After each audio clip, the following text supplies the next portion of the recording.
தமிழக வெற்றி கழகத்தினுடைய ஒரு அடிப்படை கொள்கையில் ஒன்று இருமுடி கொள்கை என்பதை நாட்டில் தெரியப்படுத்துகிறோம். அடுத்து ஐயா விஜய் அவர்களுக்கு வர்றேன். இங்க எத்தனை பேருக்கு தெரியும் அண்ணன் விஜய் அவர்கள் ஒரு தனியார் சிபிஎஸ்இ பள்ளி நடத்துறது? தமிழக வெற்றி கழகத்தினுடைய தலைவர் திரு விஜய் அவர்கள் ஒரு சிபிஎஸ்இ பள்ளி நடத்துறாங்க பதூர்ல. அந்த பள்ளியினுடைய பெயர் விஜய் வித்யாசிரம். நடிகர் விஜய் அவர்கள் தமிழக வெற்றி கழகத்தினுடைய தலைவர் விஜய் வித்யாசிரம் என்கின்ற பள்ளி நடத்துறாங்க. சி ஜோசப் விஜய் என்கின்ற பெயரை பாருங்க. நான் கொடுத்திருக்கிற டாக்குமெண்ட்ல கொஞ்சம் ஜூம் பண்ணுங்க. சி ஜோசப் விஜய் என்கின்றவர் யாரு? அவர் புதுசா மேல இருந்து வந்தாரா? அவருடைய இடத்தை 35 ஆண்டுகள் 2017 இருந்து 2052 வரை திரு ஜோசப் விஜய் அவர்கள் அவருடைய இடத்தை ஒரு அறக்கட்டளைக்கு 35 ஆண்டு லீஸ் கொடுக்கிறார். அந்த அறக்கட்டளை யாருடைய பேர்ல ரெஜிஸ்டர் ஆயிருக்குன்னா திரு சந்திரசேகரன் அவருடைய பேர்ல, எஸ்.ஏ. சந்திரசேகர் அவருடைய பேர்ல அந்த அறக்கட்டளை ரெஜிஸ்டர் ஆயிருக்கு. இந்த டாக்குமெண்ட்ல எஸ்.ஏ. சந்திரசேகர் எஸ்.ஏ. சந்திரசேகர் அவர்கள் நடத்தக்கூடிய பள்ளி, அந்த ட்ரஸ்ட் நடத்தக்கூடிய பள்ளி தான் விஜய் வித்யாசிரம். என்ன அர்த்தத்துல சில அரசியல் தலைவர்கள் அவங்க நடத்துற பள்ளி சிபிஎஸ்இ, அவங்க நடத்துற பள்ளியில ஹிந்தி இருக்கு. முந்தா நேத்து ஒரு வீடியோ பண்ணியிருந்தேன். அந்த வீடியோவை நேத்திக்கு போட்டிருந்தேன். அதில் தாவேக்காவையும் திரு விஜய் அவர்களையும் சப்போர்ட் பண்ணி பேசியிருந்தேன். அந்த வீடியோ ரொம்ப பெருசு, 27-30 நிமிஷத்துக்கு மேலே போயிடுச்சு. அதனால் அந்த வீடியோவை நான் 2ஆக ஸ்ப்ளிட் பண்ணியிருந்தேன். ஃபர்ஸ்ட் பார்ட்டை நீங்கள் நேற்றுக்கு பார்த்துருப்பீங்க, செகண்ட் பார்ட்டு இன்றைக்கி போடலான்னு இருந்தேன். அதுக்குள்ளே ஏகப்பட்ட விஷயங்கள் நடந்துருச்சு. இப்போ நீங்கள் இந்த வீடியோ பார்க்குறீங்க இல்லையா, இந்த வீடியோ முடிஞ்சதுக்கு அப்புறமா அந்த வீடியோ வரும். மதியானம் 1:11க்கு அந்த வீடியோவை ஷெடியூலில் போட்டிருக்கேன். அதில் அமைச்சர் ராஜ்மோகன் இருக்கார் இல்லையா, அவருக்கு சப்போர்ட் பண்ணி பேசியிருப்பேன். முரட்டுத்தனமான முட்டுக்கள்லாம் ஒன்றும் இருக்காது. ஒரு லேமேனாக அவருக்கான சப்போர்ட்டை நான் கொடுத்துருப்பேன். அந்த வீடியோவில் நான் ஏதாச்சும் தப்பாக பேசியிருந்தா நீங்கள் அந்த வீடியோ கமெண்ட்டில் பாயிண்ட் அவுட் பண்ணி சொல்லுங்கள். கழுவி ஊற்றணும்னு தோணுச்சுன்னா தாராளமாக கழுவி ஊற்றுங்க. இப்போ நாம் இந்த விவகாரத்துக்கு வரலாம். முன்னாடியே சொன்னது தான், அரசு நிர்வாகத்தில் தாவேக்கா ஏதாச்சும் தப்பு பண்ணாங்கன்னா கண்டிப்பாக நாம் கேள்வி கேட்போம், எதிர்த்து கேள்வி கேட்போம்னு சொல்லியிருந்தோம். அதை தான் நாம் இப்போ பண்ண போகிறோம். திமுக இவ்வளோ வருஷம் என்ன இழவை எடுத்தாங்களோ அதே இழவை தான், சேம் இழவை தான் இப்போ தாவேக்காவும் எடுத்திருக்கு. திமுக காரங்க ஏகப்பட்ட சிபிஎஸ்இ ஸ்கூல்ஸை நடத்துகிறாங்க. திமுக தலைவர்களுடைய பசங்க, பேர பசங்க இவங்க எல்லாருமே மும்மொழி கல்வி கொள்கையில தான் இருக்காங்க, அங்கே தான் படிக்கிறாங்க. ஒரு சில பேர்லாம் 3 மொழிலாம் கிடையாது, 5-6 மொழிலாம் கற்றுக்குறாங்க, 5-6 மொழிலாம் படிச்சுட்டு இருக்காங்க. அது எல்லாருக்குமே நல்லாவே தெரியும். திமுகவில் இருக்கக்கூடியவர்கள் இப்படி தான் அப்படின்றது தமிழகத்தில் இருக்கக்கூடிய எல்லாருக்குமே நல்லாவே தெரியும். ஈவன் கடந்த திமுக ஆட்சியில் பள்ளி கல்வித்துறை அமைச்சராக இருந்த முன்னாள் உதயநிதி ஸ்டாலின் ரசிகர் மன்ற தலைவராக இருந்த அன்பில் மகேஷ் அவருடைய மகன் இருக்கார் இல்லையா, அவருடைய ஃபர்ஸ்ட் லாங்குவேஜ் கூட பிரெஞ்சு தான். அதை அவரே சொல்லியிருந்தாரு. திமுக காரங்க என்ன மாதிரியான தில்லாலங்கடி வேலைகளை பார்க்குறாங்களோ அதே தில்லாலங்கடி வேலைகளை தான் இந்த தாவேகா காரங்களும் பார்க்குறாங்க. விஜய் ரன் பண்ற ஸ்கூல்ல மும்மொழி கல்விக் கொள்கை தான் இருக்கு. விஜய் பசங்களும் அதே மாதிரியான கல்விக் கொள்கை இருக்கக்கூடிய ஸ்கூல்ஸ்ல தான் படிச்சிருக்காங்க. தாவேக்கால இருக்கக்கூடிய நிறைய தலைவர்கள், தாவேக்காவுடைய அமைச்சர்களா இருக்காங்க இல்லையா, அவங்களுடைய பசங்களாம் கூட சிபிஎஸ்இ ஸ்கூல்ஸ்ல தான் படிக்கிறாங்க. மும்மொழி கல்விக் கொள்கை இருக்கிற ஸ்கூல்ஸ்ல தான் படிக்கிறாங்க. இவங்க பசங்க, இவங்க பேர பசங்க இவங்களாம் எக்ஸ்ட்ராவா ஒரு லாங்குவேஜ் கத்துக்கலாமாமா.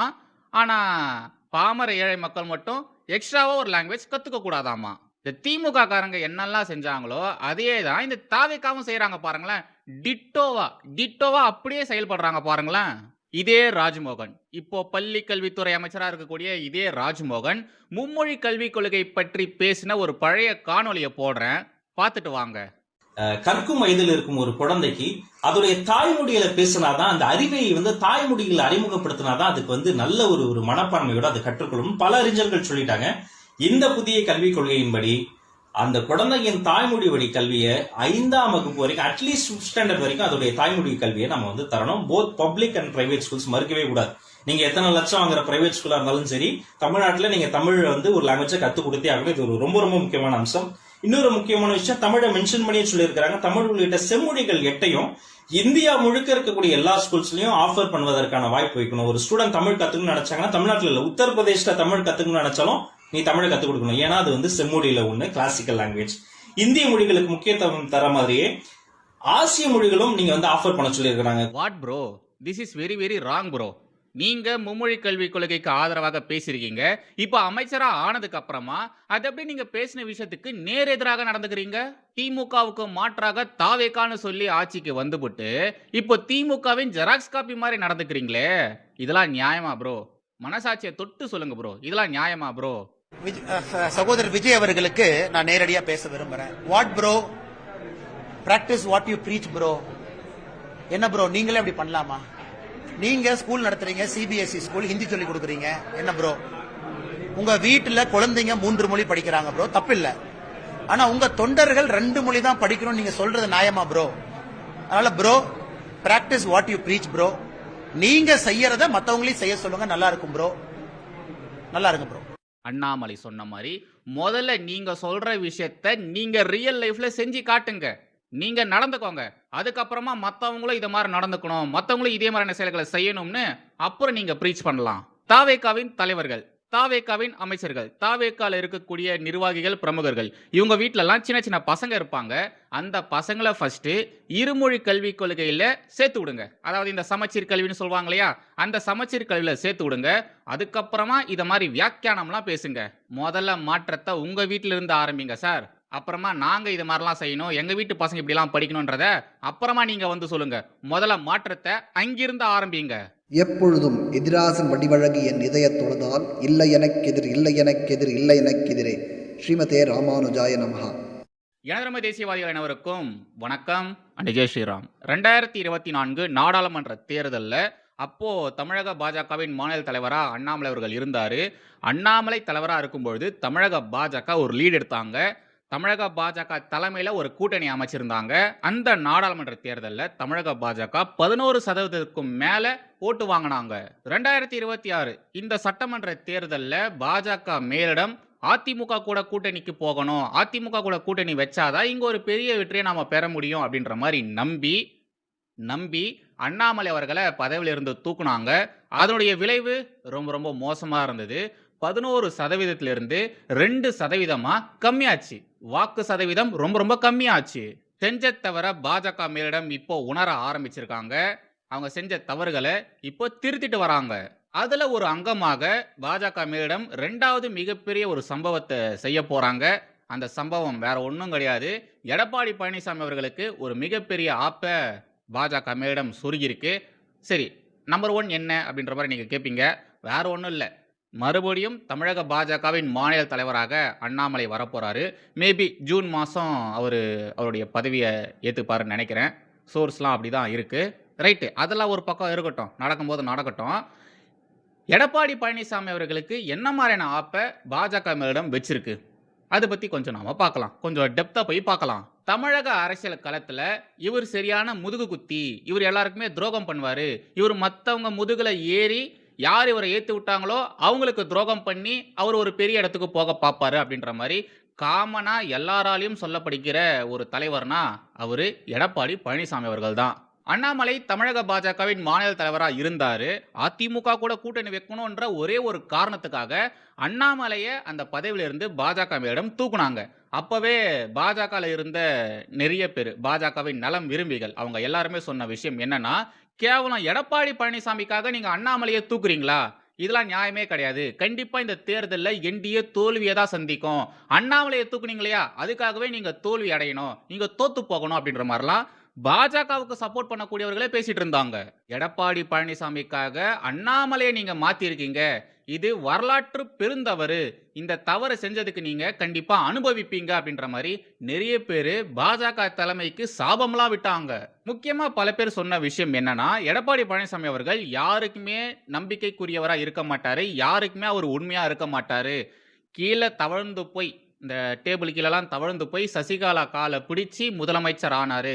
ஒன்ஸ் அவர் முதலமைச்சராக பதவி ஏற்றதுக்கு அப்புறமா அவர் முதலமைச்சர் ஆகிறதுக்கு யார் காரணமா இருந்தாங்களோ அவங்களே அவர் பிடிச்சி தள்ளி விட்டாரு. அவங்க முதுகுலையே அவர் குத்துனாரு. சசிகலா முதுகுல குத்தி இருக்காரு, ஓபிஎஸ் முதுகுல குத்தி இருக்காரு, டிடிவி தினகரன் முதுகுல குத்தி இருக்காரு. இது மாதிரி ஏகப்பட்ட பேருடைய முதுகுல அவர் குத்தி இருக்காரு. ஜெயலலிதா இறந்ததுக்கு அப்புறமா எடப்பாடி பழனிசாமி அவர்கள் முதலமைச்சர் ஆனதுக்கு அப்புறமா மிச்சம் இருந்த அந்த ஒரு 4 வருஷம், அந்த 4 வருஷம் அவர் ஆட்சி செஞ்சதுக்கான முக்கியமான காரணம் பாஜக மேலிடம், டெல்லி. ஓகேங்களா, அப்பேற்பட்ட டெல்லிக்கே இவரு முதுகுல குத்தி இருக்காரு, பாஜக மேடத்துக்கே முதுகுல குத்தி இருக்காரு. 2024 நாடாளுமன்ற தேர்தல் நேரத்துல பாஜகவின் முதுகுல குத்துனதும் எடப்பாடி பழனிசாமி தான். இப்படிப்பட்ட ட்ராக் ரெக்கார்டுகளை வச்சிருக்கக்கூடிய ஒரு நபருக்கு ஏன் பாஜக மேலிடம் இவ்வளவு முக்கியத்துவம் தராங்க? முக்கியமா தமிழகத்துல பாஜக வளர்வதற்கு முக்கிய காரணமா இருந்த அண்ணாமலையே ஏன் இவங்க மாத்திருக்காங்க? கண்டிப்பா இதுக்கெல்லாம் சேர்த்து வச்சு பாஜக மேலிடம் அனுபவிக்கும், பெரிய தோல்வியை சந்திக்கும்னு சொல்லியிருந்தாங்க. அவங்களா சொன்ன மாதிரி, பல நல்லுள்ளங்கள் சொன்ன மாதிரியே பாஜக கடுமையான வீழ்ச்சியை தமிழகத்துல சந்திச்சிருக்கு. பல பேர் இது மாதிரியான கருத்துக்கள் தொடர்ந்து சொல்லிட்டு இருந்தாலும், பாஜக மேலிட தலைவர்களுக்கே நேரடியாக இது மாதிரியான விஷயங்கள் குறித்து பேசியிருந்தாலும், பாஜக சொன்ன விஷயம் என்னன்னா, இந்த 2026 சட்டமன்ற தேர்தலில் நாம திமுகவை கண்டிப்பா வீழ்த்தியே ஆகணும். அதுக்காக மட்டும்தான் இவ்வளோ விஷயங்கள் நாம சாக்ரிஃபைஸ் பண்ணியிருக்கோம். இதனால மட்டும்தான் நாம அதிமுக கூட கூட்டணி வச்சிருக்கோம். வேற எந்த ஒரு காரணமும் கிடையாது அப்படின்ற மாதிரி சொன்னாங்க. இதெல்லாம் தான் சொன்னாங்க. பாஜக மேலிடம் இந்த தேர்தல் முடிவுகள் எப்படி இருக்கும்னு எதிர்பார்த்தாங்களோ அதுக்கு நேர் எதிரான விஷயங்கள் தான் நடந்திருக்கு. அவங்க நினைச்ச மாதிரி திமுக ஜெயிக்கல. ஆனா அவங்க நினைச்ச மாதிரி அதிமுகவும் ஜெயிக்கல. சம்மந்தமே இல்லாம தாவேகா பயங்கரமான வெற்றியை பெற்றுட்டாங்க. இப்போ அவங்க ஆட்சியிலும் உட்கார்ந்துருக்காங்க. முதலமைச்சராக விஜயும் வந்துட்டாரு. பாஜக என்னெல்லாம் நினைச்சுக்கிட்டு இப்படிப்பட்ட ஒரு முடிவுகள் எடுத்தாங்களோ அதுக்கு நேர்மாறான விஷயங்கள் தான் நடந்திருக்கு. அவங்க நினைச்சதுல நடந்தது ஒன்னே ஒண்ணுதான், திமுக தோத்துருக்கு. அவ்வளவுதான். பாஜக ஆட்சி மாற்றத்தை எதிர்பார்த்தாங்க. பட் அவங்க எதிர்பார்த்த ஆட்சி மாற்றம் இப்ப நடக்கிற இந்த ஆட்சி கிடையாது. விஜய் தலைமையிலான ஆட்சி மாற்றத்தை பாஜக எதிர்பார்க்கல. அந்த மாற்றத்தை அவங்க விரும்பவும் இல்ல. இதுல இன்னும் ஒரு சில பேர் சொல்ற விஷயம் தான் உண்மையிலேயே ரொம்ப ஷாக்கிங்கா இருக்கு. அது என்னன்னா, 2024 நாடாளுமன்ற தேர்தலில் பாஜக தலைமையில ஒரு கூட்டணி வச்சிருந்தாங்க இல்லையா, அந்த கூட்டணி இந்த 2026 சட்டமன்ற தேர்தலையும் கண்டினியூ ஆயிருந்ததுன்னா கண்டிப்பா இந்நேரம் பாஜக எதிர்க்கட்சி வரிசையில உட்கார்ந்துட்டு இருப்பாங்க. டபுள் டிஜிட்ல கண்டிப்பா பாஜக வின் பண்ணிருப்பாங்க அப்படின்ற மாதிரிலாம் நிறைய பேர் சொல்றாங்க.